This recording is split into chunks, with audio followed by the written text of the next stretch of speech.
So hello everyone, Swami Vivekananda AKR chemistry classes में आप सभी का स्वागत है।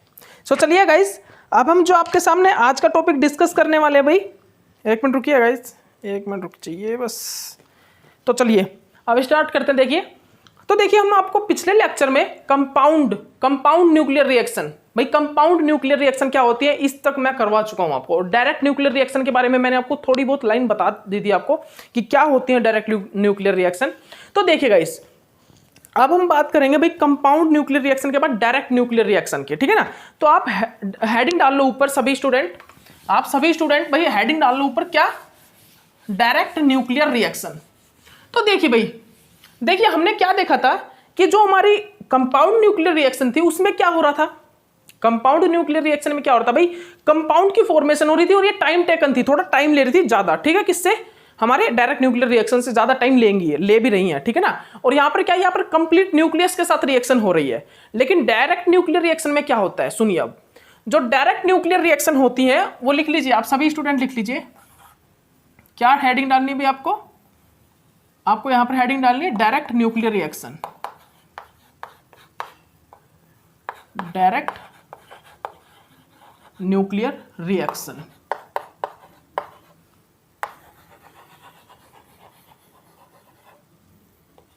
डाल लीजिए गाइस, सभी डाल लीजिए। तो देखिए गाइस, जो डायरेक्ट न्यूक्लियर रिएक्शन होती है उनके अंदर जो प्रोजेक्टाइल न्यूक्लियर होती है वो होती है स्मॉल साइज की। प्रोजेक्टाइल न्यूक्लियर होती है स्मॉल साइज की, ठीक है ना। वो इतनी स्मॉल साइज की होती है कि वो टारगेट न्यूक्लियाई के कंप्लीट न्यूक्लियस पे अटैक नहीं कर पाती। जो हमारा टारगेट न्यूक्लियाई होता है उसके कंप्लीट न्यूक्लियस पे वो अटैक नहीं कर पाती। जैसे कि देखिएगा ये हमारे पास क्या है गाइस, ये देख लीजिए, ये क्या है हमारे पास, ये हमारे पास एक टारगेट न्यूक्लियाई है, टारगेट न्यूक्लियाई। और ये क्या है, ये क्या है, small projectile nuclei, projectile nuclei, जिसको हम जनरली क्या बोल सकते हैं, स्मॉल न्यूक्लियाई, ठीक है ना। स्मॉल न्यूक्लियाई है जिसको हम क्या बोल सकते हैं जनरली, ये क्या है, ये हमारी एक स्मॉल न्यूक्लियाई है, ठीक है ना, स्मॉल न्यूक्लियाई है। तो आप ध्यान से देख लीजिए। अब ये जो प्रोजेक्टाइल न्यूक्लियाई है डायरेक्ट न्यूक्लियर रिएक्शन में जो प्रोजेक्टाइल न्यूक्लियाई है वो है भाई छोटे साइज की, वो स्मॉल साइज की है, वो बहुत छोटे साइज की है। तो वो क्या करती है जनरली, वो हमारे टारगेट न्यूक्लियाई के जो कंप्लीट न्यूक्लियस होता है उसके साथ रिएक्शन नहीं करती, वो एक छोटे से पार्ट के साथ रिएक्शन करती है। वो हमारे न्यूक्लियस के पार्ट के साथ रिएक्शन करती है, मतलब कि वो हमारे न्यूक्लियस में जो न्यूक्लियॉन्स होते हैं ना उन न्यूक्लियॉन्स पार्ट में रिएक्शन करती है। मतलब कि कोई पार्ट ले लेगी, जैसे कि इस पार्ट पे रिएक्शन करेगी, ठीक है ना, तो इस पार्ट पे रिएक्शन करती है ये। अब ये बात आई कि टाइम टेकन होती है या फास्टली होती है, तो याद रखिए डायरेक्ट न्यूक्लियर रिएक्शन बहुत फास्ट होती है, बहुत ज्यादा फास्टली रिएक्शन, ठीक है ना। ये जो डायरेक्ट न्यूक्लियर रिएक्शन होती है क्या करती है, बहुत फास्ट करती है ये रिएक्शन। अब ये फास्ट क्यों होती है, तो सीधा सी बात है भाई, एक तो छोटे साइज की होती है प्रोजेक्टाइल न्यूक्लियाई, ये जल्दी से अटैक कर जाती है, और ये क्या करता है, ये न्यूक्लियस का जो पार्ट है, न्यूक्लियन पार्ट, उस पर अटैक करती है, ठीक है ना। आप याद रखिएगा यहां पर जो, एक मिनट रुकिए गाइस, यहां पर जो न्यूक्लियॉन्स होता है उस न्यूक्लियस में जो न्यूक्लियस के अंदर जो न्यूक्लियन पार्ट होते हैं उन पे रिएक्ट करता है। तो ये न्यूक्लियन को जनरली, न्यूक्लियंस पे जो न्यूट्रॉन है उनको प्रोटॉन में चेंज कर देता है, प्रोटॉन को न्यूट्रॉन में चेंज कर देता है, ठीक है ना। ओके, तो याद रखिएगा। तो यहां पर ये जनरली क्या करता है, ये एक डायरेक्ट न्यूक्लियर रिएक्शन में क्या होता है, डायरेक्ट न्यूक्लियर रिएक्शन में प्रोजेक्टाइल न्यूक्लियाई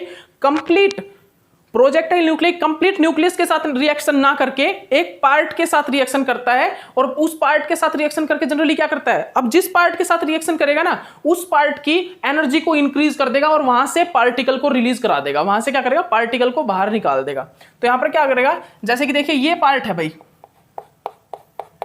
जैसे कि देख लीजिए, आप ध्यान से देख लीजिए, यहां पर क्या है, यहां पर जैसे कि ये वाला पार्ट है, ये वाला पार्ट, ठीक है ना। अब ये क्या करता है, ये इस पे अटैक करेगा, तो इस पार्ट से जनरली क्या होगा, हमारे 2 पार्ट जनरेट हो जाएंगे, एक पार्टिकल और निकल जाएगा, ठीक है ना। यहां से क्या होगा, हमारा पार्टिकल निकल जाएगा, ये 2 क्या बन जाएंगे, प्रोडक्ट न्यूक्लियाई, ठीक है ना। तो भाई यहां पर प्रोडक्ट न्यूक्लियाई क्या हुआ है, यहां पर भाई कोई भी, मतलब कि यहां पर क्या नहीं हुआ, अगर हम बात करें कि यहाँ पर टाइम टेकन रिएक्शन हुई है क्या, ये रिएक्शन जो है वो टाइम टेकन है क्या, नहीं, ये रिएक्शन फास्टली होती है। ये वाली जो रिएक्शन है वो कैसे होती है भाई, ये रिएक्शन फास्ट होती है, ठीक है ना, फास्टली फॉर्म होती है ये रिएक्शन। तो हम बताएं आपको, जो ये क्या होता है भाई, ये हमारा क्या होता है, ये रिएक्शन कैसी होती है भाई, ये हमारी रिएक्शन फास्टली होती है, फास्टली फॉर्म होती है ये वाली रिएक्शन। कौन सी, डायरेक्ट न्यूक्लियर रिएक्शन। अब इसमें क्या होता है, ये एक न्यूक्लियस के पार्ट के साथ रिएक्शन करती है, जैसे कि न्यूक्लियस का पार्ट क्या होगा, न्यूक्लियन, तो ये न्यूक्लियन पार्ट के साथ रिएक्शन करती है, ठीक है ना। ये क्या करती है, ये न्यूक्लियस पार्ट के साथ रिएक्शन करेगी और उस पार्ट को जनरली एनर्जी इंक्रीज करके उसको चेंज करा देगी और वहां से एक प्रोडक्ट न्यूक्लियाई और टारगेट न्यूक्लियाई को निकाल देगी। तो हमारा कंपाउंड रिएक्शन में जनरली क्या हुआ था, हमारे कंपाउंड की एनर्जी इंक्रीज हो गई थी, कंपाउंड बन के हमारे टारगेट न्यूक्लियाई की एनर्जी इंक्रीज हुई थी और उसमें से हमारे पार्टिकल मतलब कि पार्टिकल इमिट हुए थे। यहाँ पर क्या होता है, यहाँ पर न्यूक्लियस के जो न्यूक्लियन पार्ट है उन न्यूक्लियन पार्ट के साथ रिएक्शन होती है और उन न्यूक्लियन में चेंज आता है, उन न्यूक्लियंस में मतलब कि एनर्जी इंक्रीज होगी, वो न्यूक्लियंस फिर पार्टिकल को इमिट करेंगे, ठीक है ना। तो इस चीज को आप अच्छे से अपनी कॉपी में सभी स्टूडेंट नोट डाउन कर लीजिए। यहाँ पर क्या होता है, यहाँ पर हमारे जो ये जो पार्ट है, ये न्यूक्लियस है, इस न्यूक्लियस में क्या भाई, न्यूक्लियन पार्ट होते हैं। ये जो न्यूक्लियस है, इस न्यूक्लियस के अंदर जो न्यूक्लियंस पार्ट होते हैं, उन न्यूक्लियंस के साथ हमारा प्रोजेक्टाइल न्यूक्लियर रिएक्ट करता है, उसकी एनर्जी इंक्रीज करके वहां से पार्टिकल को इमिट कराता है। तो यहाँ पर जनरली क्या होगा, neutron to proton, proton to neutron change होगा और यहाँ से क्या होगा, पार्टिकल इमिट होंगे, ठीक है ना। तो आप याद रखिए, यहाँ पर कोई कंपाउंड वगैरह नहीं बनता, ठीक है ना। यहाँ पर क्या होता है, कंपाउंड रिएक्शन में क्या होता है, टाइम टेकन रिएक्शन होती है वो, और जो प्रोडक्ट क्या होता है भाई, वो कंपाउंड रिएक्शन क्या होती है, कंपाउंड रिएक्शन बताइए जल्दी गाइस, जो कंपाउंड रिएक्शन होती है वो क्या होती है, जो हमारी कंपाउंड रिएक्शन होती है, कंपाउंड रिएक्शन कैसी होती है भाई, वो क्या होती है, वो हमारी टाइम टेकन रिएक्शन होती है। लेकिन जो डायरेक्ट न्यूक्लियर रिएक्शन होती है वो होती है फास्ट रिएक्शन, ठीक है ना। तो आप इस चीज को अच्छे से अपनी कॉपी में सभी स्टूडेंट नोट डाउन कर लीजिए, ओके, सभी स्टूडेंट अपने अच्छे से नोट डाउन कर लीजिए। तो इसके बाद हमने यहाँ पर क्या देखा, हमने दोनों को कंपेयर किया। तो कंपाउंड रिएक्शन में क्या होता है भाई, ज्यादा टाइम लगता है, लेकिन डायरेक्ट न्यूक्लियर रिएक्शन में ज्यादा टाइम नहीं लगता। कंपाउंड रिएक्शन में कंपाउंड बनता है, लेकिन डायरेक्ट न्यूक्लियर रिएक्शन में कोई कंपाउंड नहीं बनता, ठीक है ना। वहां पर फास्टली रिएक्शन होती है, वहां पर फास्टली रिएक्शन फॉर्म होती है, ठीक है ना। तो आप इन चीजों को जल्दी से अपनी कॉपी में नोट डाउन कर लीजिएगा, ओके। तो यहाँ पर क्या होता है, डायरेक्ट न्यूक्लियर रिएक्शन में जल्दी से अटैक करेगा, फिर इसकी एनर्जी इंक्रीज होगी, इस जैसे न्यूक्लियंस के साथ रिएक्शन कर रहा है ना, तो न्यूक्लियंस की एनर्जी इंक्रीज करेगा तो पूरे न्यूक्लियस की एनर्जी इंक्रीज होगी। तो जिस न्यूक्लियंस की एनर्जी इंक्रीज हो रही है उनसे क्या होगा, वो पार्टिकल रिलीज करेंगे। जिस न्यूक्लियंस की एनर्जी इंक्रीज हो रही है, जिस पार्ट के साथ ये रिएक्शन कर रहा है प्रोजेक्टाइल न्यूक्लियाई, वहां के पार्ट की एनर्जी इंक्रीज करके ये क्या करेगा, फिर ये वहां से पार्टिकल इमिट कर देगा। तो डायरेक्ट न्यूक्लियर रिएक्शन में इसी टाइप से रिएक्शन फॉर्म होती है, ओके। तो आप इस टाइप से ये रिएक्शन पूरी कंप्लीट कर लीजिएगा। तो यहाँ पर अगर हम बात करें तो यहाँ पर भाई पार्टिकल किस टाइप से हम अगर दोनों रिएक्शन को लिखाएं आपके सामने, अगर हम दोनों रिएक्शन को, एक मिनट लीजिएगा, ये देखिए गाइस, ये देखिए, जो कंपाउंड रिएक्शन होती है वो कैसे होती है भाई, कंपाउंड न्यूक्लियर रिएक्शन कैसे होगी, ये देखिए, ये हमारा प्रोजेक्टाइल न्यूक्लियाई है, ठीक है ना। ये क्या करता है, ये हमारा टारगेट न्यूक्लियस के साथ अटैक करता है और कंप्लीट टारगेट न्यूक्लियस के साथ एक कंपाउंड की फॉर्मेशन करता है। ये क्या करता है भाई, कंप्लीट टारगेट न्यूक्लियस के साथ एक कंपाउंड की फॉर्मेशन करता है और उसके बाद ये किस चीज में, 2 टारगेट न्यूक्लियाई में ब्रेक हो जाता है, ठीक है ना। 2 टारगेट न्यूक्लियाई और प्रोडक्ट न्यूक्लियाई में क्या हो जाता है, ब्रेक हो जाता है। उसके बाद हम यहाँ पर क्या करते हैं भाई, यहाँ पर कंपाउंड न्यूक्लियर रिएक्शन, और ये क्या होता है, कंपाउंड न्यूक्लियर रिएक्शन, और यहाँ पर क्या होगा भाई, ये क्या है, डायरेक्ट न्यूक्लियर रिएक्शन में क्या होता है, ये छोटा सा एक हमारे पास न्यूक्लियाई है, ये डायरेक्टली क्या करता है, ये एक छोटे से पार्ट के साथ रिएक्शन करता है। जैसे इस पार्ट के साथ रिएक्शन करेगा, एनर्जी इंक्रीज करेगा, तो यहाँ पे क्या होता है, यहाँ पर कंप्लीट न्यूक्लियस के साथ रिएक्शन नहीं होते, यहाँ पर कंप्लीट न्यूक्लियस नहीं करता जनरेट पार्टिकल्स को। यहाँ पर जो कंप्लीट यहाँ पर तो कंप्लीट न्यूक्लियस ही क्या करता है, पार्टिकल को इमिट करता है। लेकिन यहाँ पर क्या होता है, डायरेक्ट न्यूक्लियर रिएक्शन में कंप्लीट न्यूक्लियस पार्टिकल को इमिट ना करके पार्ट जो होता है, वो पार्ट क्या करता है, इमिट करता है पार्टिकल्स को, ठीक है ना। तो इस पार्ट से क्या होता है, पार्टिकल इमिट होते हैं, जैसे पार्टिकल ए और पार्टिकल बी, ये ए हो गया, ये बी हो गया, यहाँ पर भी ये क्या हो गया, ए और ये क्या हो गया, बी, ठीक है ना, ओके। तो यहाँ पर आपको क्या देखना है कि यहाँ पर कंप्लीट पार्ट के साथ रिएक्शन नहीं होके हमारे न्यूक्लियस के कुछ पार्ट्स के साथ, न्यूक्लियॉन्स के पार्ट के साथ क्या होती है, रिएक्शन फॉर्म होती है, न्यूक्लियॉन्स के साथ रिएक्शन होती है और वहां से क्या होता है, हमारा पार्टिकल्स इमिट होते हैं। ओके, तो इस चीज को आप अच्छे से नोट डाउन कर लीजिए। ओके, इसके बाद जनरली हम यहाँ पर क्या देखते हैं कि यहाँ पर जब मेरी ये जो न्यूक्लियर रिएक्शन होती है ना, न्यूक्लियर रिएक्शन, इसके बाद हम यहाँ पर क्या देखते हैं, जब यहाँ पर हमारी न्यूक्लियर रिएक्शन फॉर्म होती है, ध्यान से देख लीजिए गाइस,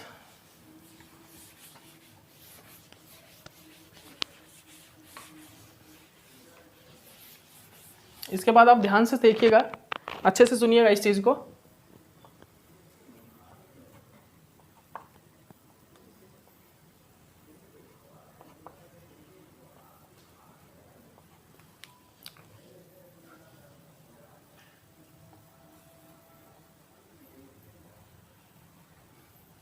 अच्छे से सुनिएगा इस, ये देखिए क्या है ये भाई, ये क्या है, अब हम देखेंगे क्या न्यूक्लियर रिएक्शन में एक क्यू टाइप की वर्ड भी आता है, क्यू। तो वो क्यू एनर्जी होती है। अगर हमें क्यू वैल्यू फाइंड आउट करनी हो, क्या क्यू वैल्यू, अगर न्यूक्लियर रिएक्शन में क्यू वैल्यू फाइंड आउट करनी हो, क्या क्यू वैल्यू, तो वो कैसे निकाली जाती है, तो बिल्कुल सेम जैसे हमने बाइंडिंग एनर्जी निकाली थी ना वैसे, क्योंकि ये भी एनर्जी ही है एक प्रकार से। तो क्यू वैल्यू कैसे निकलती है, मास डिफेक्ट को हम मल्टीप्लाई कर देंगे सी स्क्वायर से, क्या कर देंगे, मास डिफेक्ट को सी स्क्वायर से, वेलोसिटी के स्क्वायर से, वेलोसिटी ऑफ लाइट के स्क्वायर से मल्टीप्लाई कर देंगे, सी स्क्वायर वेलोसिटी ऑफ लाइट के स्क्वायर से मल्टीप्लाई कर देंगे किसको भाई, हम क्यू वैल्यू क्या होती है, अगर हम डेल्टा एम को सी स्क्वायर से मल्टीप्लाई कर दें तो हमारा क्या आ जाता है भाई, अगर हम डेल्टा एम को, किस चीज को, डेल्टा एम को सी स्क्वायर से मल्टीप्लाई कर दें तो हमारा क्या आ जाता है, क्यू वैल्यू जनरेट हो जाती है, क्यू वैल्यू हमारी आ जाती है, ठीक है ना। ओके, याद रखिए इस चीज को। उसके बाद हम यहाँ पर क्या देखते हैं, थ्रेशोल्ड एनर्जी, ठीक है ना। तो थ्रेशोल्ड एनर्जी क्या होती है भाई, न्यूक्लियर रिएक्शन में ही होती है थ्रेशोल्ड एनर्जी भी, थ्रेशोल्ड एनर्जी, ठीक है ना, थ्रेशोल्ड एनर्जी। तो भाई आप जल्दी बताइए, जल्दी बताइएगा इस थ्रेशोल्ड एनर्जी क्या होती है, थ्रेशोल्ड एनर्जी क्या होती है, थ्रेशोल्ड एनर्जी जल्दी बताइएगा गाइस, भाई थ्रेशोल्ड एनर्जी क्या होती है। तो सुनिएगा, सुनिएगा गाइस, जल्दी सुनिएगा, जो थ्रेशोल्ड एनर्जी है, थ्रेशोल्ड एनर्जी वो मिनिमम एनर्जी जो हमें रिएक्शन स्टार्ट कराने के लिए ही चाहिए होती है, वो मिनिमम एनर्जी जो हमें रिएक्शन को स्टार्ट कराने के लिए चाहिए होती है, वही एनर्जी थ्रेशोल्ड एनर्जी कहलाती है। जैसे कि हमारा स्मॉल न्यूक्लियाई है, प्रोजेक्टाइल न्यूक्लियाई, तो प्रोजेक्टाइल न्यूक्लियाई को स्टार्टिंग में रिएक्शन करने के लिए थोड़ी सी एनर्जी चाहिएगी, ठीक है ना। मैं क्या बोल रहा हूं, ये हमारा जैसे कि टारगेट न्यूक्लियाई है, ये हमारा एक टारगेट न्यूक्लियाई है, और ये मेरा क्या है, ये मेरा प्रोजेक्टाइल न्यूक्लियाई है, ठीक है ना, ये मेरा प्रोजेक्टाइल न्यूक्लियाई और ये क्या है, target nuclei.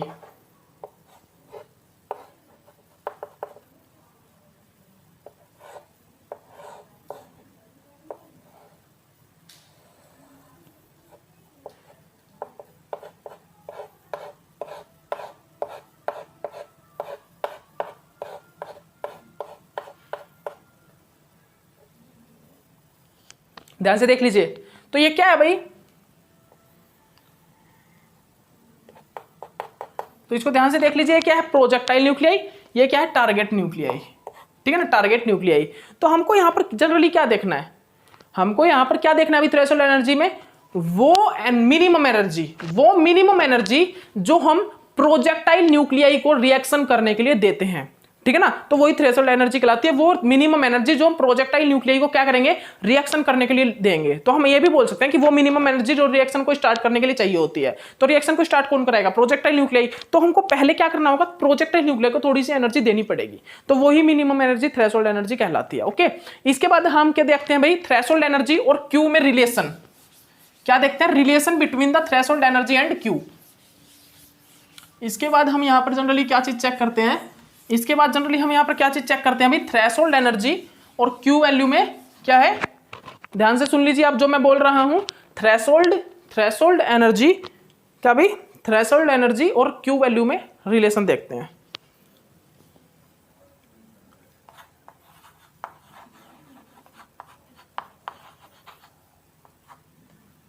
Relation between the threshold energy and Q value. उसके बाद हम यहाँ पर रिलेशन चेक करते हैं किस चीज में, threshold energy and Q value में।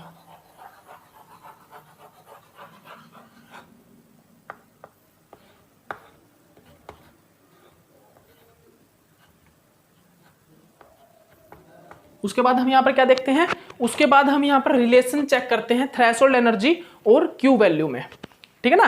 ध्यान से देख लीजिए, हम इसके बाद यहाँ पर थ्रेशोल्ड एनर्जी चेक करते हैं किस चीज में भाई, रिलेशन देखते हैं थ्रेशोल्ड एनर्जी और क्यू वैल्यू में। तो देखिएगा वो क्या होता है। तो सुनिए भाई, जब हम थ्रेशोल्ड एनर्जी में रिलेशन देखते हैं तो वो क्या आता है, क्यू इंटू, क्यू को हम मल्टीप्लाई कर देते हैं किस चीज से भाई, किस चीज से, mass of, total mass of reactant divided by mass of target nuclei से, ठीक है ना।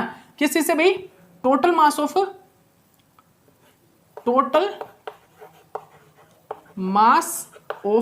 Reactant, total mass of reactant divided by mass of target nuclei,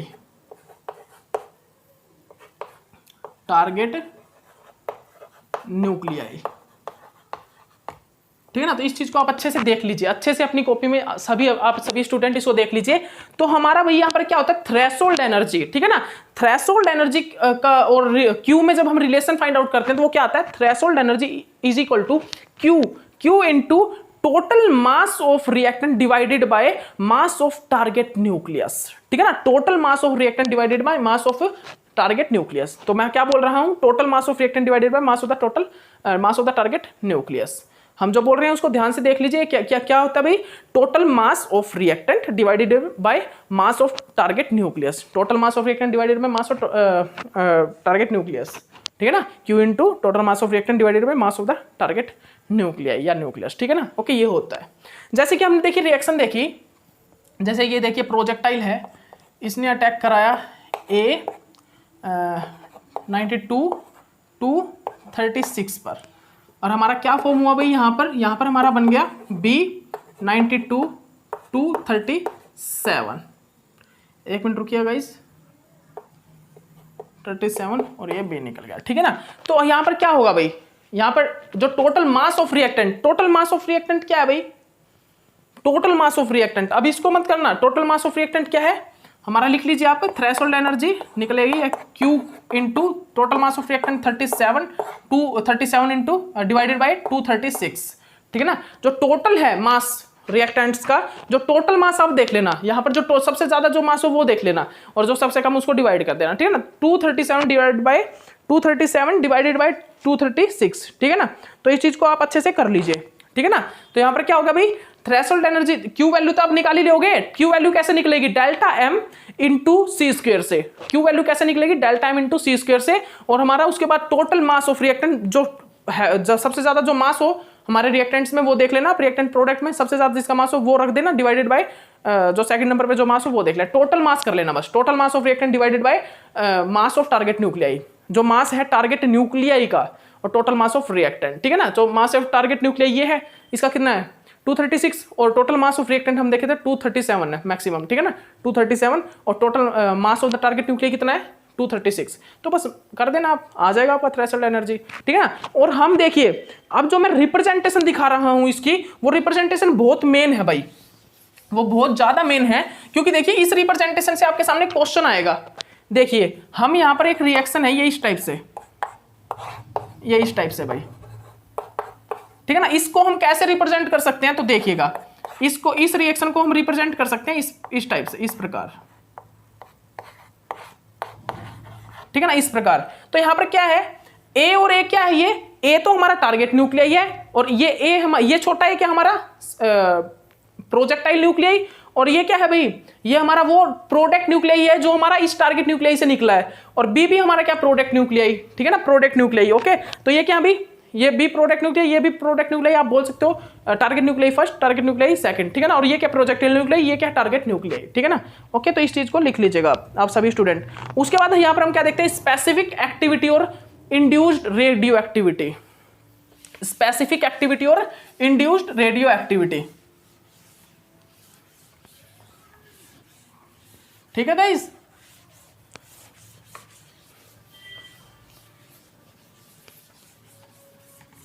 तो हम जो बता रहे हैं आपको उसको आप ध्यान से देख लीजिए।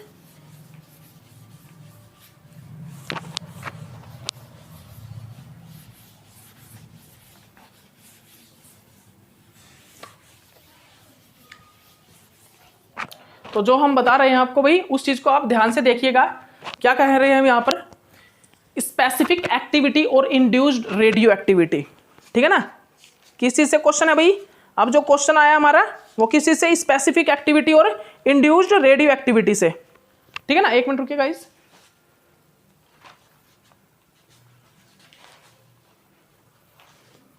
तो लिख लीजिए भाई, आप हेडिंग नोट डाउन कर लीजिए ऊपर, ठीक है ना। नोट डाउन कर लीजिए स्पेसिफिक एक्टिविटी और इंड्यूस्ड रेडियो एक्टिविटी, ठीक है ना। यहां पर डाल लीजिए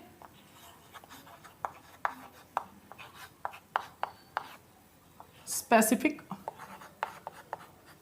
activity and induced radio activity.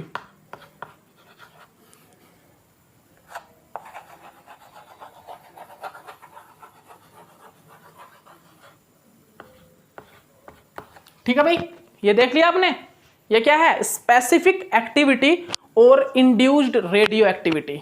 क्या बोल रहा हूं मैं, स्पेसिफिक एक्टिविटी और इंड्यूस्ड रेडियो एक्टिविटी। तो क्या है भाई, सुनिएगा। तो जब हमारी कुछ एक normal reaction, normal nuclear reaction जब फॉर्म होती है ना, जब हमारी नॉर्मल न्यूक्लियर रिएक्शन फॉर्म होती है तो वहां पर एक वर्ड आता है एक्टिविटी का। आप सभी ने भी देखा हो न्यूक्लियर एक्टिविटी, आपने देखा था, मैंने दिखाया भी था पिछले लेक्चर में दिखाया था न्यूक्लियस एक्टिविटी, ठीक है ना। Okay, nuclear activity, activity of nucleus, ये चीजें दिखाई थी आपको, जो क्या थे, dN/dt था। तो देखिए नॉर्मल, जनरली हमारा क्या होता है, जो नॉर्मल न्यूक्लियर रिएक्शन होती है उनमें एक एक्टिविटी वर्ड आता है, और उस एक्टिविटी को हम जनरली किस चीज से रिप्रेजेंट करते हैं, dN/dt से। dN/dt आप देख लीजिए, लिख लीजिए आप, dN/dt से हम रिप्रेजेंट करते हैं। तो यहां पर जो dN/dt क्या होता है, आप सभी को मैंने बताया भी था कि कितने नंबर ऑफ पार्टिकल्स, कितने नंबर ऑफ पार्टिकल्स हमारे रेडियो एक्टिव न्यूक्लियस के अंदर से इंसिडेंट कर रहे हैं या बाहर निकल रहे हैं, यही क्या होता है, हमारा dN/dt होता है, एक्टिविटी ऑफ न्यूक्लियस होता है, ठीक है ना। डीके कांस्टेंट तो क्या था कि कितना हमारा इमिशन हो रहा है, कितना डीके हो रहा है रेडियो एक्टिव न्यूक्लियस के अंदर से। और इसके बाद हमने यहां पर क्या देखा, जो हमारे यहां पर क्या भाई, इसके बाद यहां पर हमने चेक किया dN/dt मींस एक्टिविटी। इसके बाद यहां पर हमने क्या देखा, एक्टिविटी को देखा। तो एक्टिविटी मींस यहां पर क्या था, यहां पर जो एक्टिविटी का मतलब क्या था भाई, एक्टिविटी समझिए ना, एक्टिविटी का मींस क्या है, dN/dt। dN/dt means activity. Activity का मतलब होता है कि कितने नंबर ऑफ पार्टिकल्स, कितने नंबर ऑफ पार्टिकल्स हमारे रेडियो एक्टिव न्यूक्लियस के अंदर से बाहर निकले हैं। क्या बोल रहा हूं मैं यहां पर आपको बोल रहा हूं कि कितने नंबर ऑफ पार्टिकल्स, कितने नंबर ऑफ पार्टिकल्स और हमारे यहां से रेडियो एक्टिव न्यूक्लियस से बाहर निकले हैं या इंसिडेंट हुए हैं, ठीक है ना। तो यही हमारा क्या होता है, जनरली हमारा क्या होता है भाई, ये स्पेसिफिक एक्टिविटी और इंड्यूस्ड, यही हमारा क्या होता है, एक्टिविटी होता है, ठीक है ना। dN/dt का मींस कितने नंबर ऑफ पार्टिकल्स हमारे बाहर निकले, इंसिडेंट हो रहे हैं किसी रेडियो एक्टिव न्यूक्लियस से। इसके बाद यहां पर हम कुछ देखते हैं, क्या होता है वो, कि कुछ एक न्यूक्लियर रिएक्शन होती है, कुछ एक न्यूक्लियर रिएक्शन होती है जिनके अंदर अपने आप ही क्या होता है, एक्टिविटी फॉर्म होता है, मींस वो रिएक्शन अपने आप ही हो रही होती है। कुछ एक रिएक्शन होती हैं जिनके अंदर क्या होता है, अपने आप ही रिएक्शन हो रही है, अपने आप ही न्यूक्लियर रिएक्शन फॉर्म हो रही है, तो उनका जो एक्टिविटी है वो अपने आप ही फॉर्म हो जाता है, सेल्फ एक्टिवेट होता है उनका, क्या हमारा उनका एक्टिविटी, ठीक है ना, अपने आप ही उनकी एक्टिविटी फॉर्म हो जाती है, ठीक है ना। लेकिन कुछ एक न्यूक्लियर रिएक्शन होती है जो अपने आप फॉर्म नहीं होती, सेल्फ एक्टिवेट जो नहीं होती, उनको हमें क्या कराना पड़ता है, उनको कराना पड़ता है, ठीक है ना। तो उनकी जो एक्टिविटी होती है वही कहलाती है क्या, स्पेसिफिक एक्टिविटी और इंड्यूस्ड रेडियो एक्टिविटी।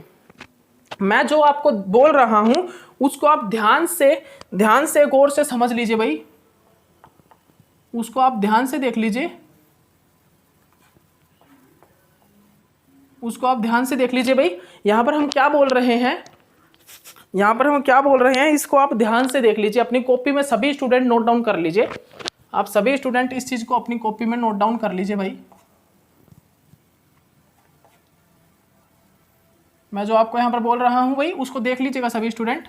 तो हम यहां पर क्या देखते हैं भाई, हम यहां पर क्या देखते हैं देख लीजिए ध्यान से कि यहां पर भाई स्पेसिफिक एक्टिविटी और इंड्यूस्ड रेडियो एक्टिविटी क्या होता है, जो रिएक्शन अपने आप नहीं होती, जो न्यूक्लियर रिएक्शन अपने आप नहीं होती, उनकी जो एक्टिविटी है वही स्पेसिफिक एक्टिविटी और स्पेसिफिक एक्टिविटी और इंड्यूस्ड रेडियो एक्टिविटी कहलाती है। ठीक है ना। और यहां पर हम क्या देखते हैं, जो रेडियो एक्टिविटी होती है वो क्या होते हैं, टारगेट, यहां पर हम जो रेडियो एक्टिविटी है वो टारगेट मॉलिक्यूल और टारगेट न्यूक्लियस की चेक करते हैं। यहां पर हम किस चीज की रेडियो एक्टिविटी देखते हैं, टारगेट मॉलिक्यूल और टारगेट न्यूक्लियस की रेडियो एक्टिविटी को हम यहां पर चेक करते हैं। ठीक है ना। ओके, तो देख लीजिए आप। ओके, उसके बाद हम यहां पर फॉर्मूला देखेंगे किस चीज का, स्पेसिफिक एक्टिविटी और इंड्यूस्ड रेडियो एक्टिविटी का। सबसे पहले तो मैंने क्या बताया, सबसे पहले मैंने आपको यहां पर क्या बताया, यहां पर हम क्या देखते हैं अभी, एक्टिविटी। ठीक है ना, स्पेसिफिक एक्टिविटी और इंड्यूस्ड रेडियो एक्टिविटी को चेक करते हैं। ठीक है ना, किसमें होती है, जिनमें नॉर्मल जो रिएक्शन होती है न्यूक्लियर रिएक्शन वो अपने आप नहीं होती, वहां पर एक्टिविटी स्पेसिफिक एक्टिविटी और इंड्यूस्ड रेडियो एक्टिविटी कहलाती है। और यहां पर हम क्या देखते हैं, यहां पर रेडियो एक्टिविटी जो है वो किस चीज की देखते हैं हम, एक टारगेट मॉलिक्यूल और एक टारगेट न्यूक्लियस की। यहां पर हम रेडियो एक्टिविटी एक टारगेट मॉलिक्यूल और टारगेट न्यूक्लियस की देखते हैं। उसके बाद हम यहां पर क्या देखते हैं, फॉर्मूला। देखिए फॉर्मूला, देखिए इसके बाद आप ध्यान से देखिएगा, इसके बाद आप ध्यान से देखिएगा भाई, तो यहां पर क्या आता है, तो यहां पर क्या आता है भाई, जनरली हम क्या देखते हैं यहां पर फॉर्मूले में, तो इसका जो फॉर्मूला है वो लिख लीजिए आप सभी। एन, इसका फॉर्मूला जो होता है वो क्या होता है, A is equal to N phi sigma 1 minus e minus e की पावर माइनस लैम्डा टी। ठीक है ना, ये क्या होता है भाई, ये हमारा फॉर्मूला होता है इसका। ठीक है ना, तो यहां पर जो n होता है वो क्या होता है, what is the means of n, तो n लिख लीजिए आप, total number of target nuclei of nucleons. ठीक है ना, आप लिख लीजिए, इस चीज को लिख लीजिए आप, n का मीन्स लिख लीजिए आप, total number of target nuclei of nucleons. ठीक है ना, तो हम n की वैल्यू कैसे निकालते हैं, n की वैल्यू हम निकालते हैं जो न्यूक्लियस के अंदर टोटल नंबर ऑफ जो न्यूट्रॉन नंबर है। ठीक है ना, न्यूट्रॉन नंबर से, टोटल नंबर ऑफ न्यूट्रॉन से।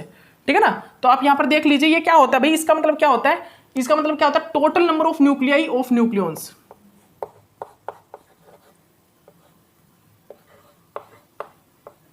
Total number of nuclei, total number of nuclei और nucleons, total number of nuclei on nucleons. ठीक है ना। ओके, तो यहां पर हम क्या देखते हैं, यहां पर हम जैसे कि हमारा ये क्या है भाई, एक मिनट रुकिए गाइस, ये क्या है,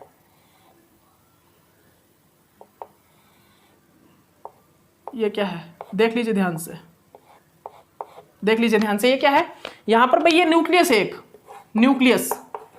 ठीक है ना, इस न्यूक्लियस के अंदर टोटल नंबर ऑफ न्यूट्रॉन कितने हैं उससे देखते हैं हम। इस न्यूक्लियस के अंदर क्या देखते हैं भाई, टोटल नंबर ऑफ न्यूट्रॉन। इस न्यूक्लियस के अंदर टोटल नंबर ऑफ न्यूट्रॉन क्या है उससे ही हम क्या निकालते हैं, यहां पर n की वैल्यू फाइंड आउट करते हैं। ठीक है ना, n की वैल्यू किस चीज से निकालते हैं, वैल्यू ऑफ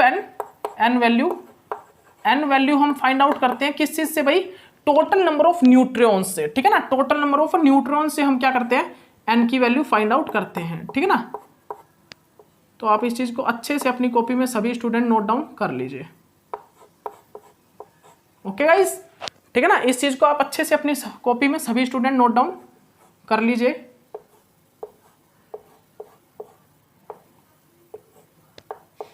ठीक है गाइस, ठीक है ना, इसके बाद यहां पर क्या आता है, इसके बाद यहां पर क्या आता है भाई, देख लीजिए गाइस जल्दी से, इसके बाद यहां पर क्या आता है, फाई, जिसको हम क्या बोलते हैं, न्यूट्रॉन फ्लक्स।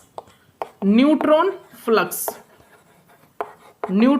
फ्लक्स बोलते हैं जिसको हम क्या बोलते हैं भाई, जिसको हम जनरली क्या बोलते हैं, न्यूट्रॉन फ्लक्स बोलते हैं। अब ये न्यूट्रॉन फ्लक्स का मतलब क्या होता है, न्यूट्रॉन फ्लक्स का मतलब होता है कि हमारा per unit time, per unit area कितने नंबर ऑफ पार्टिकल्स या फिर कितने नंबर ऑफ न्यूट्रॉन्स इंसिडेंट कर रहे हैं। न्यूट्रॉन फ्लक्स का मतलब क्या होता है, per unit time, per unit area कितने नंबर ऑफ पार्टिकल्स और कितने नंबर ऑफ न्यूट्रॉन इंसिडेंट कर रहे हैं। ठीक है ना, ये देख लीजिए, it means it means per unit time, it means यहाँ पे क्या होता है पर यूनिट टाइम और पर यूनिट टाइम और per unit area, per unit time और पर यूनिट एरिया कितने, which number of neutrons, which number of neutron and particle incident, ठीक है ना, कितने number of particles per unit time per unit area, कितने number of particles और neutron incident कर रहे हैं, ठीक है ना। इसका मतलब क्या होता है न्यूट्रॉन फ्लक्स होता है। इसके बाद यहां पर क्या आता है, इसका मींस क्या होता है सिग्मा का, ठीक है ना।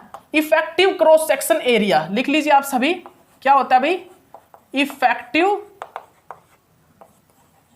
Cross section area, effective cross section area. उसके बाद यहां पर क्या आता है गाइस वो देख लीजिए 1 माइनस ई की पावर माइनस लैम्डा टी, ठीक है ना। इसका मतलब क्या होता है, इसका मतलब क्या होता है सैचुरेशन फैक्टर, क्या होता है भाई सैचुरेशन फैक्टर होता है। तो आप इस चीज को ध्यान से अपनी कॉपी में सभी स्टूडेंट नोट डाउन कर लीजिए। ये क्या होता है भाई सैचुरेशन फैक्टर होता है, क्या होता है ये, इसका मतलब क्या होता है सैचुरेशन फैक्टर। तो आप इस चीज को भी अच्छे से अपनी कॉपी में सभी स्टूडेंट नोट डाउन कर लीजिए, ठीक है ना। तो मैंने मींस आपको सब मतलब ये फॉर्मूले के अंदर किस किस का मींस क्या होता है ये मैंने आपको बता दिया।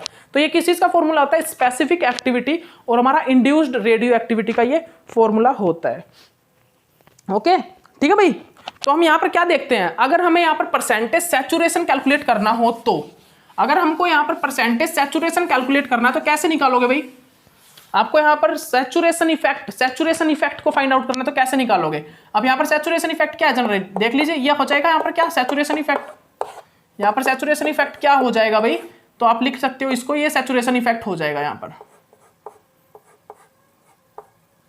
पर ये क्या हो गया भाई, ये जनरली क्या हो गया, ये क्या हो गया भाई, ये हमारा क्या हो गया सैचुरेशन इफेक्ट निकल गया। इस चीज से क्या निकाल देते हैं हम, इस चीज से हम यहाँ पर सैचुरेशन इफेक्ट को फाइंड आउट कर देते हैं। ये क्या हो गया हमारा सैचुरेशन इफेक्ट, ठीक है ना। इसको ध्यान से देख लीजिए आप, ठीक है ना। ये क्या हो गया हमारा सैचुरेशन फैक्टर से सैचुरेशन इफेक्ट निकल गया, ठीक है ना। उसके बाद यहाँ पर हम क्या देखते हैं, सिग्मा मींस क्या होता है effective cross section area. Effective cross section area हम किसको बोलते हैं, वो पार्ट जिसके साथ हमारा प्रोजेक्टाइल न्यूक्लियाई रिएक्शन कर रहा है। देखिएगा ये हमारा क्या है भाई, ये हमारा क्या है, ये हमारा टारगेट न्यूक्लियस है, ठीक है ना।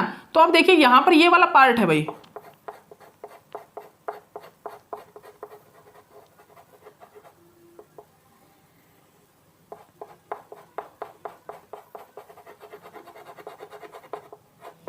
ये देखिए ये पार्ट क्या है, इस पार्ट के साथ हमारा क्या कर रहा है, हमारा प्रोजेक्टाइल न्यूक्लियाई रिएक्शन कर रहा है। ये क्या है, ये हमारा प्रोजेक्टाइल न्यूक्लियाई है और ये क्या है हमारा टारगेट न्यूक्लियाई है।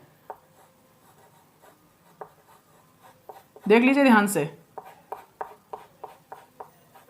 देख लीजिए गाइस, सभी स्टूडेंट ध्यान से देख लीजिए, सभी स्टूडेंट ध्यान से देख लीजिए। ये क्या है प्रोजेक्टाइल न्यूक्लियाई, ये क्या है टारगेट न्यूक्लियाई। तो ये जो न्यूक्लियस है प्रोजेक्टाइल न्यूक्लियाई, ये इस पार्ट के साथ रिएक्शन कर रहा है, तो यही जनरली क्या है सिग्मा। ये पार्ट, इस पार्ट को ही हमने क्या कहा है सिग्मा। तो ये ओनली ये पार्ट क्या है इफेक्टिव क्रॉस सेक्शन एरिया। तो इफेक्टिव क्रॉस सेक्शन एरिया वो होता है जिस पार्ट के साथ हमारा प्रोजेक्टाइल न्यूक्लियाई रिएक्शन कर रहा है टारगेट न्यूक्लियाई में। Okay this is a effective cross section area. तो वही एरिया जनरली क्या कहलाता है इफेक्टिव क्रॉस सेक्शन एरिया कहलाता है, ठीक है ना। तो अब सुनिएगा, जिस पार्ट के साथ इंटरेक्शन ज्यादा होगा उस पार्ट की एनर्जी भी उतनी ही ज्यादा इंक्रीज होगी, ठीक है ना। स्टेबिलिटी भी उस पार्ट से, एक मिनट रुकिए गाइस, ठीक है ना भाई, ठीक है ना। तो मैं यहां पर क्या बोल रहा हूं, हम बोल रहे हैं जहां पर जिस पार्ट के साथ जितना ज्यादा इंटरेक्शन होगा रेट ऑफ रिएक्शन उतना ही ज्यादा इंक्रीज होगा। तो ये याद रखिए zone of interaction increase with increase rate of reaction. तो भाई जिस पार्ट के साथ इंटरेक्शन जितना ज्यादा होगा उसी पार्ट के साथ रिएक्शन फास्ट होगी। अगर पूरे न्यूक्लियस के साथ जोन ऑफ इंटरेक्शन हाई है तो रिएक्शन पूरे न्यूक्लियस के साथ फास्ट हो जाएगी। तो मतलब कि मेरे कहने का मतलब कि तात्पर्य क्या है, वो तात्पर्य ये है कि भाई zone of interaction increase with increase rate of reaction. तो आप इस चीज को लिख लीजिए, आप इस चीज को लिख लीजिए। जो हमारा सिग्मा क्या होता है, इफेक्टिव क्रॉस सेक्शन एरिया होता है। इफेक्टिव क्रॉस सेक्शन एरिया वो होता है जिसके साथ हमारा प्रोजेक्टाइल न्यूक्लियाई रिएक्शन कर रहा है। उसके बाद हम यहाँ पर क्या देखते हैं, उसके बाद जनरली हम यहाँ पर क्या देखते हैं भाई, हमारा यहाँ पर इफेक्टिव क्रॉस सेक्शन एरिया के बाद यहाँ पर हम क्या देखते हैं भाई कि हमारा यहाँ पर जोन ऑफ इंटरेक्शन के मतलब समझते हैं, ठीक है ना, किस चीज का, जोन ऑफ इंटरेक्शन। तो जोन ऑफ इंटरेक्शन क्या है, जोन ऑफ इंटरेक्शन मतलब कि क्या है भाई, प्रोजेक्टाइल न्यूक्लियाई का टारगेट न्यूक्लियाई के साथ इंटरेक्शन। तो वो इंटरेक्शन जितना ज्यादा होगा उतना ज्यादा क्या होगा, रेट ऑफ रिएक्शन इंक्रीज होगी। In zone of interaction, zone of interaction, zone of interaction increase with increase, zone of interaction increase with increase rate of reaction, rate of reaction, zone of interaction increase with increase rate of reaction, ठीक है ना। Okay, इसके बाद generally आप लिख लीजिए, बेशक से आप ऊपर नोट डाउन कर लीजिएगा। सबसे इंपॉर्टेंट रिएक्शन हम करने जा रहे हैं और वो रिएक्शन क्या है भाई, न्यूक्लियर रिएक्शंस, ठीक है ना। न्यूक्लियर रिएक्शंस के अंदर ही कौन सी रिएक्शन होती है भाई, न्यूक्लियर फ्यूजन रिएक्शन, और करेंगे nuclear fusion reaction, nuclear fission और न्यूक्लियर फ्यूजन रिएक्शन।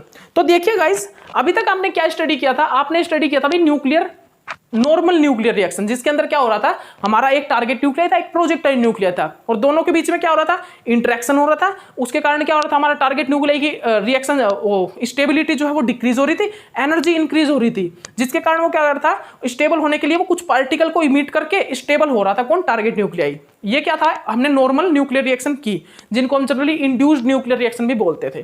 क्या, इंड्यूस्ड न्यूक्लियर रिएक्शन। लेकिन अब जो हम करने वाले हैं वो क्या है भाई, वो क्या है, nuclear fission reaction, nuclear fission reaction.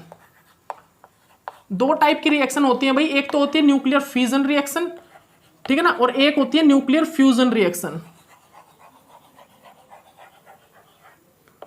तो भाई आप देखिएगा, ध्यान से लिखिएगा। तो ये जो न्यूक्लियर फिजन रिएक्शन, आप दो नोट कर लीजिए सबसे पहले तो कि सबसे इंपॉर्टेंट रिएक्शन मानी जाती हैं रिएक्शंस, ये रिएक्शन बहुत इंपॉर्टेंट मानी जाती है भाई। और यहां से एक क्वेश्चन भी आता है, यहां से एक क्वेश्चन भी आता है आपके सामने, वो दिखाऊंगा आपको, बहुत अच्छा क्वेश्चन है, ठीक है ना, चेन रिएक्शन का, वो यूरेनियम की चेन रिएक्शन का ही, ठीक है ना। तो आप सबसे पहले तो नोट डाउन कर लीजिए, वो क्या करना है कि भाई हमने अभी तक क्या स्टडी किया, न्यूक्लियर रिएक्शन, जो कि नॉर्मली रिएक्शन होती है। कैसे नॉर्मल न्यूक्लियर रिएक्शन कैसे होती है कि एक प्रोजेक्टाइल न्यूक्लियाई हो गया, एक target nuclei. Projectile nuclei target nuclei पे अटैक करता है कंटिन्यूसली, कंटिन्यूसली क्या करता रहता है, वो अटैक करता रहता है, किस चीज पर, वो कंटिन्यूसली क्या करता है, वो कंटिन्यूसली अटैक करता है भाई, किस चीज पे, हमारे टारगेट न्यूक्लियाई के ऊपर। जैसे ही वो टारगेट न्यूक्लियाई पे बार बार अटैक करता है तो उसकी एनर्जी इंक्रीज हो जाती है टारगेट न्यूक्लियाई की। तो वो क्या करता है, स्टेबल होने के लिए कुछ पार्टिकल्स को इमिट कर देता है। क्या करता है वो स्टेबल होने के लिए क्या करता है, स्टेबल होने के लिए कुछ एक पार्टिकल्स होते हैं, उन पार्टिकल्स को क्या कर देता है, इमिशन कर देता है, डीके कर देता है, ठीक है ना, ठीक है, और उसके बाद स्टेबल फॉर्म में आ जाता है। तो ये अभी तक हमने नॉर्मल न्यूक्लियर रिएक्शंस को स्टडी किया है। लेकिन न्यूक्लियर फिजन रिएक्शन में क्या होता है, न्यूक्लियर फिजन रिएक्शन में क्या होता है, हमारे पास एक जो प्रोजेक्टाइल न्यूक्लियाई है वो क्या करता है, वो हमारे टारगेट न्यूक्लियाई के साथ अटैक करके, उसके साथ अटैक करके हमारे टारगेट न्यूक्लियाई को ब्रेक करा के टू प्रोडक्ट में डिफरेंशिएट कर देता है, आइसोलेट कर देता है, एक प्रकार से एक टारगेट न्यूक्लियाई को ब्रेक करके टू प्रोडक्ट बना देता है, ठीक है ना।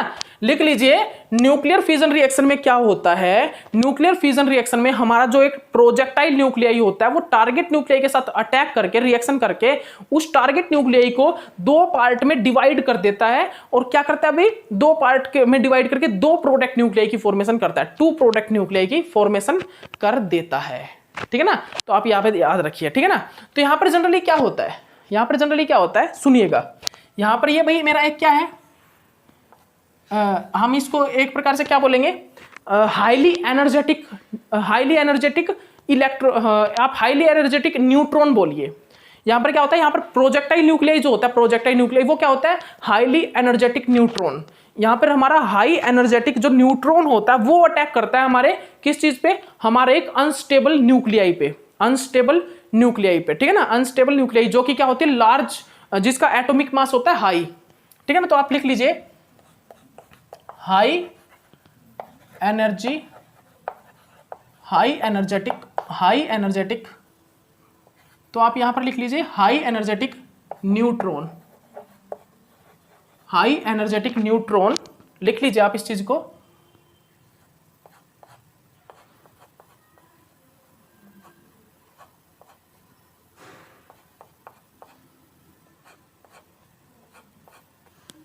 हाई एनर्जेटिक न्यूट्रॉन जैसे कि क्या है,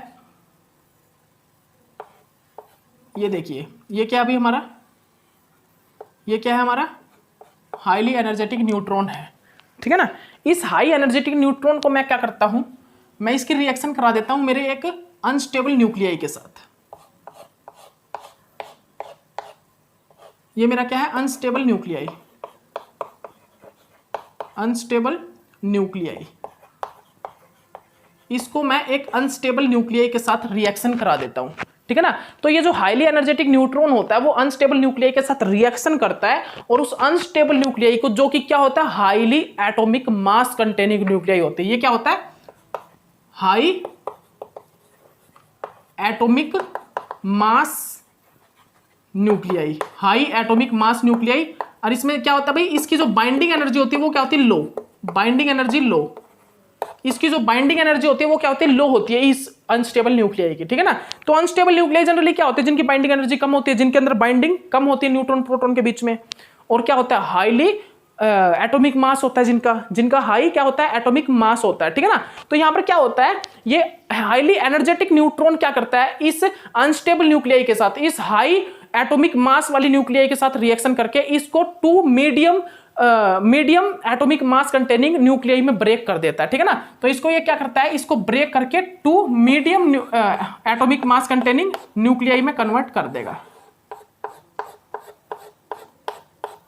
जैसे कि ये एक A और एक ये B, तो ये क्या हो गया, टू प्रोडक्ट न्यूक्लियाई यहां पर फॉर्म हो गया, टू प्रोडक्ट न्यूक्लियाई।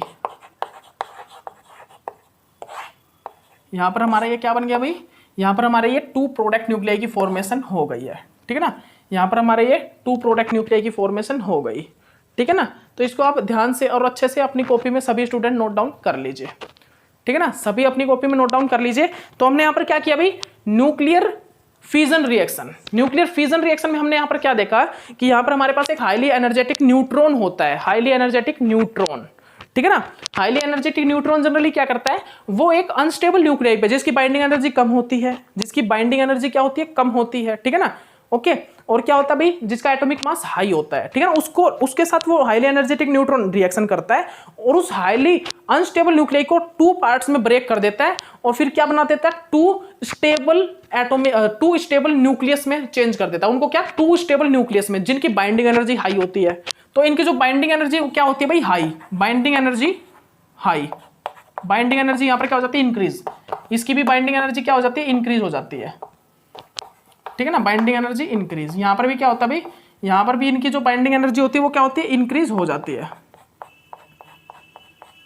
ठीक है ना।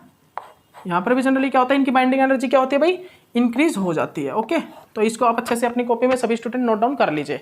यहां पर क्या होता है भाई, यहां पर इनकी जो बाइंडिंग एनर्जी होती है वो क्या होती है, इंक्रीज हो जाती है, ओके।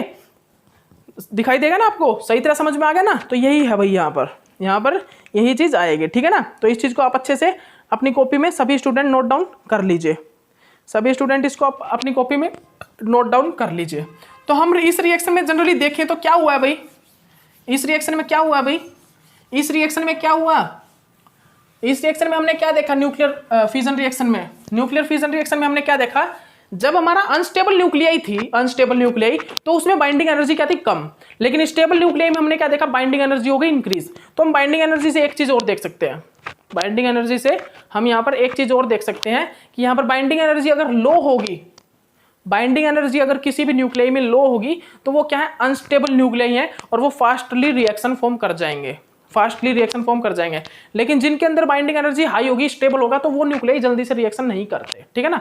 तो आप इस चीज को भी अच्छे से नोट डाउन कर लीजिए, ओके, ठीक है ना भाई, ठीक है ना। तो हम क्या कर सकते हैं, increase binding energy with decrease nuclear fission reaction, ठीक है ना। तो आप कर सकते हो ना इस चीज को, पॉइंट को लिख लीजिए आप, अगर बाइंडिंग एनर्जी को हम इंक्रीज कराएंगे, increase binding energy with decrease nuclear fission reaction, तो यही तो मैंने बताया कि अगर बाइंडिंग एनर्जी इंक्रीज होगी तो न्यूक्लियस स्टेबल हो गया, न्यूक्लियस स्टेबल होगा तो वो रिएक्शन क्यों करेगा। तो यही चीज बता रहा हूं कि अगर इंक्रीज करेंगे बाइंडिंग एनर्जी तो न्यूक्लियर फिजन रिएक्शन जो वो डिक्रीज हो जाएगा। और अगर हम बाइंडिंग एनर्जी क्या करेंगे, अगर हम बाइंडिंग एनर्जी क्या करें भाई, बाइंडिंग एनर्जी अगर हम क्या करें डिक्रीज कर दें, क्या कर दें डिक्रीज कर दें, तो हमारा क्या होता है binding energy decrease with increase nuclear fission reaction. Binding energy increase with decrease nuclear fission reaction, binding energy decrease with increase nuclear fission reaction. Okay, इन चीजों की भी आप अच्छे से अपनी कॉपी में सभी स्टूडेंट नोट डाउन कर लीजिए भाई, ठीक है ना। तो हमने क्या बताया, जो नॉर्मल रिएक्शन थी, जो नॉर्मल न्यूक्लियर रिएक्शन थी, उनमें तो क्या हो रहा था, पार्टिकल अटैक कर रहा था प्रोजेक्टाइल न्यूक्लियाई टारगेट न्यूक्लियाई पे, और वहां से हाईली अनस्टेबल होने के कारण न्यूक्लियाई क्या कर रहा था, पार्टिकल को इमिट करके स्टेबल हो रहा था। लेकिन यहां पर तो क्या होता है, हाईली एनर्जेटिक न्यूट्रॉन न्यूक्लियस के साथ रिएक्शन करके उस न्यूक्लियस को ब्रेक ही कर देता है, ब्रेक ही कर देता है, ठीक है ना। तो यहां पर क्या होता है, हाईली जो जिसकी बाइंडिंग एनर्जी लो होती है, बाइंडिंग एनर्जी जिस न्यूक्लियाई की लो होती है, उसको ब्रेक करके दो पार्ट में उनकी binding energy binding energy high कर देता है और एक स्टेबल न्यूक्लियाई की फॉर्मेशन कर देता है, ठीक है ना। ये कौन सी न्यूक्लियर फिजन रिएक्शन। तो न्यूक्लियर फिजन रिएक्शन में क्या होता है, एक लो बाइंडिंग एनर्जी न्यूक्लियस से एक हाई मतलब एक नहीं 2 हाई बाइंडिंग एनर्जी न्यूक्लियाई की हम फॉर्मेशन करते हैं। क्या, एक लो बाइंडिंग एनर्जी न्यूक्लियस से 2 हाई बाइंडिंग एनर्जी न्यूक्लियस की फॉर्मेशन करते हैं। कितने, 2। तो यहां पर 2 प्रोडक्ट न्यूक्लियाई की फॉर्मेशन होती है। ओके, इसके बाद आपको मैं एग्जांपल दिखाता हूं, इस रिएक्शन का मैं एग्जांपल दिखाता हूं आपको, किसका, न्यूक्लियर फिजन रिएक्शन का। ध्यान से देखिएगा भाई, न्यूक्लियर फिजन रिएक्शन का एग्जांपल बहुत अच्छा है, बहुत अच्छा एग्जांपल है भाई, यूरेनियम का है। यूरेनियम, यहां पर क्या होता है, ध्यान से देख लीजिए भाई, ये क्या है भाई, ये हमारे पास यूरेनियम है 92 और 235, 92 और 235 का एक हमने यहां पर क्या ले लिया, यूरेनियम ले लिया। इसके साथ हमने क्या किया, हमने न्यूट्रॉन को रिएक्शन करा दिया। यहां पर हमने क्या किया भाई, यहां पर हमने न्यूट्रॉन की रिएक्शन करा दी इसके साथ, ठीक है ना। न्यूट्रॉन की हमने यहां पर क्या की, रिएक्शन फॉर्म करा दी है। ओके, देख लीजिए ध्यान से देख लीजिए इस चीज को। ओके, इसके बाद यहां पर जनरली हम क्या करेंगे, इसके बाद हम यहां पर क्या करेंगे, ध्यान से बताइए भाई, देख लीजिए आप अच्छे से और बताइए।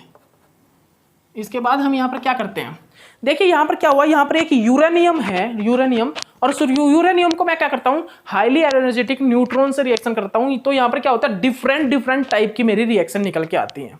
यहां पर डिफरेंट टाइप की रिएक्शन होती है, और हर एक डिफरेंट रिएक्शन में क्या होता है, न्यूट्रॉन, जो बाहर निकलने वाले न्यूट्रॉन की जो संख्या होती है वो क्या होती है, डिफरेंट होती है। तो देखिएगा, सबसे पहली रिएक्शन में मेरा क्या निकल के आया, बैरियम और क्रिप्टन निकल के आया, बैरियम प्लस क्रिप्टन, ठीक है ना, Kr, क्रिप्टन। जो बैरियम का मास क्या था भाई, बैरियम का एटम ये लिख लीजिए आप 144 और इसका क्रिप्टन का था 90, ठीक है ना। इसका एटॉमिक प्रोटॉन नंबर 56, इसका कितना था 36, और यहां पर जो न्यूट्रॉन की संख्या निकली थी वो कितनी निकली थी, यहां पर न्यूट्रॉन की संख्या निकली थी 2। तो यहां पर नंबर ऑफ न्यूट्रॉन कितने निकले, 2 नंबर ऑफ न्यूट्रॉन यहां से बाहर निकले। उसके बाद हमारा क्या आया भाई, आयोडीन और जीनोन, सॉरी आयोडीन और इट्रीबियम, वाइटे, इट्रीबियम नहीं इट्रियम, इट्रियम जिरकोनियम ये पता है ना आपको। तो यहां पर क्या निकला, आयोडीन और इट्रियम निकला। आयोडीन का मास क्या था 138, और जो हमारा ये था भाई इसका कितना था 92, ठीक है ना। ओके, इट्रियम का। ओके, और यहां पर क्या था भाई, यहां पर जो इनका आप लिख लीजिए प्रोटॉन नंबर क्या था इसका, आयोडीन का proton number, atomic number generally वो क्या होता है भाई, एटॉमिक नंबर है ये। बैरियम क्या है 56, क्या है एटॉमिक नंबर। क्रिप्टन का 36 क्या है, ये क्रिप्टन का क्या है भाई, ये 36 क्रिप्टन, रुबिडियम, स्ट्रोटियम, इट्रियम, पता है 36 क्या एटॉमिक नंबर है, ठीक है ना। तो 56 एटॉमिक नंबर, 36 एटॉमिक नंबर, ये क्या है, मास है, एटॉमिक मास, ये क्या है एटॉमिक मास, ठीक है ना। 138 आयोडीन का एटॉमिक मास, 92 इट्रियम का एटॉमिक मास, और यहाँ पर आयोडीन का कितना होता है भाई 50, कितना होता है 55 या 53 होता है। आयोडीन का जो एटॉमिक नंबर होता है वो 53 होता है, ठीक है ना। और यहाँ पर इट्रियम का कितना होता है 39, और यहाँ पर जो न्यूट्रॉन की संख्या निकलती है वो कितनी निकलती है 3। तो यहाँ पर 3 न्यूट्रॉन की संख्या बाहर निकलती है, 3 न्यूट्रॉन की संख्या यहाँ पर बाहर निकलती है। उसके बाद यहाँ पर क्या आता है भाई, सीजियम और रूबिडियम, सीजियम और रूबिडियम यहाँ पर क्या होते हैं, बाहर निकलते हैं, ठीक है ना, सीजियम और रूबिडियम, ठीक है ना। सीजियम, सीजियम का एटॉमिक मास, सीजियम का एटॉमिक मास 140, ठीक है ना। और रुबिडियम का 95, यहां पर क्या होता है 55 एटॉमिक नंबर होता है सीजियम का। रुबिडियम का एटॉमिक नंबर कितना होता है भाई 37। और यहां पर जो हमारे क्या निकलते हैं, यहां पर हमारे न्यूट्रॉन की संख्या जो निकलती है वो निकलती है 4 न्यूट्रॉन यहां से बाहर निकलते हैं, ठीक है ना। यहां से क्या निकलते हैं, यहां से हमारे 4 न्यूट्रॉन की संख्या बाहर निकलती है, ठीक है ना। तो यहां पर हमारे 4 न्यूट्रॉन बाहर निकलते हैं, ओके। और उसके बाद ये कैसे, ऐसे ही इस टाइप से ही ये चेन रिएक्शन चलती रहती है, ठीक है ना। इस टाइप से ये चेन रिएक्शन चलती रहती है। बाकी के जो हमारे यूरेनियम के न्यूक्लियस बच जाते हैं वो चेन रिएक्शन को कंटिन्यूअसली करते हैं, ठीक है ना।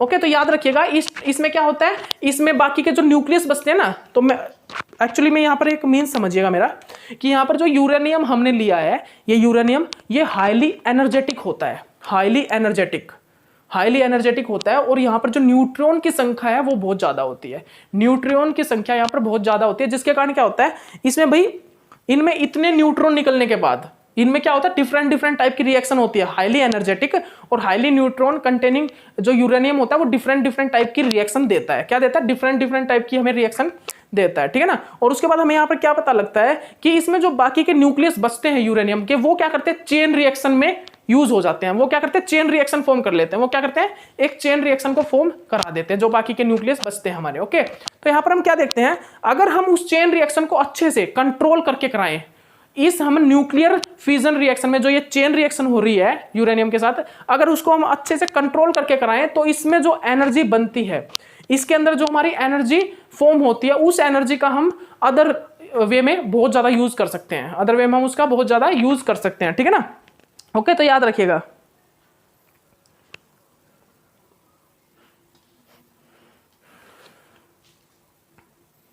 एक मिनट रुकिए गाइस, ठीक है ना भाई। तो हमने यहां पर क्या देखा इस रिएक्शन के अंदर, तो ये क्या है एक न्यूक्लियर फ्यूजन रिएक्शन है, न्यूक्लियर फ्यूजन रिएक्शन। तो आपको जो मैंने लिखवाया है उसको ध्यान से आप अच्छे से अपनी कॉपी में नोट डाउन कर लीजिए। और वो क्या होता है भाई, देख लिया ना आपने। एक मिनट रुकिएगा, इस टाइम देख लेते हैं, अभी टाइम है हमारे पास, अभी हमारे पास टाइम है। तो हमने क्या बताया आपको कि यहाँ पर क्या होते हैं चेन रिएक्शन फॉर्म होती है, और कैसे होती है वो हमने आपको बता दिया। तो यहाँ पर हम क्या लेते हैं, यहाँ पर हमने एक तो क्या टारगेट न्यूक्लियाई लिया, वो भी क्या है हाईली अनस्टेबल, जो कि हाईली एनर्जेटिक मतलब हाईली अनस्टेबल है, हाईली एनर्जेटिक है, ठीक है ना, हाईली एनर्जेटिक है, ठीक है ना। ओके, तो याद रखिएगा आप, ओके। और यहाँ पर क्या लिया हमने, हमने हाईली एनर्जेटिक न्यूट्रॉन लिया, हाईली एनर्जेटिक न्यूट्रॉन। और हाईली एनर्जेटिक न्यूट्रॉन और हाईली अनस्टेबल जो हमारा न्यूक्लियर, ये टारगेट न्यूक्लियाई, इसकी रिएक्शन करा दी। तो यहाँ पर ये जो हाईली एनर्जेटिक और हाईली अनस्टेबल जो न्यूक्लियाई होता है वो क्या कंटेन करके रखता है, वो हाई नंबर में न्यूट्रॉन की संख्या को कंटेन करके रखता है, हाई संख्या में न्यूट्रॉन को कंटेन करके रखता है, जिसके कारण यहाँ पर क्या होता है, भाई यहाँ पर न्यूट्रॉन की संख्या क्या होती है, डिक्रीज होती जाती है, ठीक है ना। डिक्रीज कब होती है लेकिन वो भी मैं आपको बताता हूं। यहां पर जब हम हाईली एनर्जेटिक न्यूट्रॉन को जब हाईली अनस्टेबल यूरेनियम के साथ रिएक्शन करते हैं तो यहां पर डिफरेंट टाइप की रिएक्शन आती है, और हर एक डिफरेंट टाइप की रिएक्शन में न्यूट्रॉन की संख्या इंक्रीज होती जाती है। क्यों, क्योंकि हर एक जो रिएक्शन होती है यहाँ पर वो अपने अकॉर्डिंग, भाई यहाँ पर जो बेरियम और क्रिप्टन है वो इस फॉर्म में स्टेबल है जब वो 2 न्यूट्रॉन को बाहर निकाल देते हैं, और आयोडीन और इट्रियम किस फॉर्म में स्टेबल है जब वो 3 न्यूट्रॉन को बाहर निकाल देते हैं। और उसके बाद सीजियम और रुबिडियम क्या होते हैं, जब 4 न्यूट्रॉन को अपने अंदर से बाहर निकालते हैं, ठीक है ना, उस टाइम पे ये स्टेबल फॉर्म होते हैं, ठीक है ना। जब हमारा यूरेनियम 4 न्यूट्रॉन को बाहर निकालेगा तो हमारा क्या बनेंगे, सीजियम और रुबिडियम। और जब हमारा यूरेनियम क्या करेगा, 3 न्यूट्रॉन को बाहर निकालेगा तो हमारा आयोडीन और इट्रियम बनेगा, 2 न्यूट्रॉन को बाहर निकालेगा तो हमारे बेरियम और क्रिप्टन बनेगा। तो ये स्टेबिलिटी के अकॉर्डिंग हमारे न्यूट्रॉन की संख्या यहाँ से बाहर निकल रही है। तो हमने यहाँ पर क्या देखा कि हमारा जो यूरेनियम है वो हाई नंबर में, हाई अमाउंट में न्यूट्रॉन की संख्या को कंटेन करके रखता है, ठीक है ना। तो यहाँ पर हर एक रिएक्शन में डिफरेंट अमाउंट किसकी निकल रही है, न्यूट्रॉन की निकल रही है, जिनकी जनरली एनर्जी क्या है, हाई है, जिनकी एनर्जी भी जनरली क्या होती है भाई, इनकी एनर्जी भी हाई होती है। और ये क्या करते हैं, यहाँ से ये हाई अमाउंट ऑफ एनर्जी भी रिलीज करते हैं। ये रिएक्शन जो है हाई अमाउंट ऑफ एनर्जी भी रिलीज करेगी, तो आप इस चीज को अच्छे से नोट डाउन कर लीजिएगा, ठीक है ना। तो यहाँ पर क्या होता है भाई, ये हाई अमाउंट ऑफ न्यूट्रॉन को कंटेन करके रखता है यूरेनियम, तो हर एक रिएक्शन में different type of different number में न्यूट्रॉन की संख्या बाहर करेगा, और क्या करेगा, न्यूट्रॉन अपन प्रोटॉन रेशो को डिक्रीज करेगा, ठीक है ना। तो यहाँ पर क्या होता है भाई, न्यूट्रॉन अपन प्रोटॉन रेशो क्या हो रहा है, यहाँ पर वो क्या हो रहा है भाई, डिक्रीज हो रहा है, तो इस चीज को आप अच्छे से अपनी कॉपी में कर लीजिए। यहाँ पर जो न्यूट्रॉन अपन प्रोटॉन रेशो वो क्या हो रहा है, डिक्रीज हो रहा है। तो आप इस चीज को अच्छे से अपनी कॉपी में सभी स्टूडेंट कर लीजिए कि यहाँ पर जब हम हाईली एनर्जेटिक न्यूट्रॉन को रिएक्शन कराते हैं यूरेनियम के साथ, हाईली एनर्जेटिक यूरेनियम के साथ, हाईली अनस्टेबल यूरेनियम के साथ, वहां पर क्या होता है, हमारे यूरेनियम में से जो न्यूट्रॉन की संख्या है वो हर एक रिएक्शन में डिफरेंट डिफरेंट टाइप से डिक्रीज होती है। ठीक है ना, क्यों होती है, क्योंकि वहां पर न्यूट्रॉन अपन प्रोटॉन रेशो डिक्रीज होकर एक स्टेबल न्यूक्लियाई की फॉर्मेशन करनी होगी। ठीक है ना, वहां पर क्या करना होता है भाई, वहां पर हमें न्यूट्रॉन अपन प्रोटॉन रेशो को डिक्रीज करा के एक स्टेबल न्यूक्लियाई की फॉर्मेशन करानी होती है। इसलिए हमने क्या बताया कि यहाँ पर हर एक रिएक्शन क्या हो रही है, डिफरेंट डिफरेंट। यूरेनियम के साथ हाईली एनर्जेटिक न्यूट्रॉन क्या कर रहा है, डिफरेंट डिफरेंट रिएक्शन को दे रहा है, और उन हर एक डिफरेंट रिएक्शन में न्यूट्रॉन की संख्या डिफरेंट है, निकलने वाली न्यूट्रॉन की संख्या। क्यों, क्योंकि हर एक रिएक्शन में न्यूट्रॉन अपन प्रोटॉन रेशो देखा जाता है कि यूरेनियम का न्यूट्रॉन अपन प्रोटॉन रेशो कितना डिक्रीज करे जब हमारा वो स्टेबिलिटी में फॉर्म होगा। ठीक है ना, तो इतना इंक्रीज करा जब हमने न्यूट्रॉन प्रोटॉन मतलब 3 न्यूट्रॉन डिक्रीज करे, तो यहाँ पर क्या हो गया भाई, 3 न्यूट्रॉन डिक्रीज करने पर हमारे ये फॉर्म हो गए, 4 पे ये, 2 पे ये। ठीक है ना, तो बस न्यूट्रॉन अपन प्रोटॉन रेशो यहाँ पर डिक्रीज होता है। ठीक है ना, और उसके बाद हमने क्या बताया यहाँ पर कि ये रिएक्शन जो होती है, ये जो न्यूक्लियर रिएक्शन होती है, इसमें क्या होता है, हमारे न्यूट्रॉन डिक्रीज होने के बाद जो बचे हुए यूरेनियम के जो न्यूक्लियस बचते हैं, बचे हुए जो यूरेनियम के न्यूक्लियस बचते हैं, वो क्या करते हैं, वो चेन रिएक्शन करते हैं। और उस चेन रिएक्शन को अगर हम कंट्रोल में करा लें, और अगर उस चेन रिएक्शन को हम कंट्रोल करके करा ले, तो वहां पर high amount of energy form होती है। वहां पर क्या होती है, वहां पर high amount of energy form होती है इस रिएक्शन में, न्यूक्लियर फिजन रिएक्शन में, जिसका यूज हम अदर वे में बहुत ज्यादा कर सकते हैं। कैसे, देखिएगा किस किस चीज में हम इसका यूज कर सकते हैं। तो आप सभी लिख लीजिए, जैसे कि इलेक्ट्रिसिटी प्रोडक्शन, हमारी जो ये न्यूक्लियर फिजन रिएक्शन है, इसका हम यूज किस किस में कर सकते हैं, हाई अमाउंट ऑफ एनर्जी का, इलेक्ट्रिक प्रोडक्शन में। किस चीज में भाई, जो हमारा इलेक्ट्रिक प्रोडक्शन होता है ना, उस इलेक्ट्रिक प्रोडक्शन के अंदर हम इसका यूज कर सकते हैं। ठीक है ना, सेकंड नंबर पर हमारा यहां पर क्या होता है भाई, ध्यान से देख लीजिए, यहां पर हम जनरली क्या करते हैं, इलेक्ट्रिक प्रोडक्शन के अंदर, और हमारा किस चीज के अंदर, एटॉमिक बॉम्ब के अंदर यूज कर सकते हैं। एक मिनट रुकिएगा गाइस, एटॉमिक इलेक्ट्रिक प्रोडक्शन के अंदर, और यहां पर हम 2 मिलियन इलेक्ट्रॉन वोल्ट, यहां पर क्या होता है भाई, यहां पर हमारा 200 मिलियन इलेक्ट्रॉन वोल्ट एनर्जी की फॉर्मेशन होती है। यहां पर क्या होता है भाई, यहां पर 200 मिलियन वोल्ट एनर्जी फॉर्म होती है, 200 मिलियन वोल्ट यहां पर एनर्जी फॉर्म होती है। ठीक है ना, इसको देख लीजिए आप ध्यान से।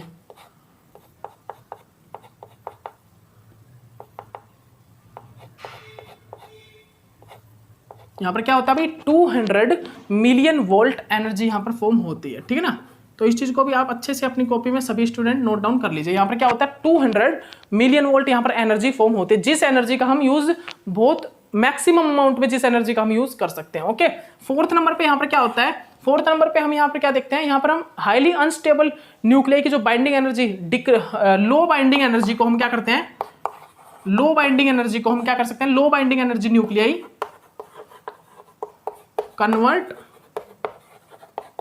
Convert into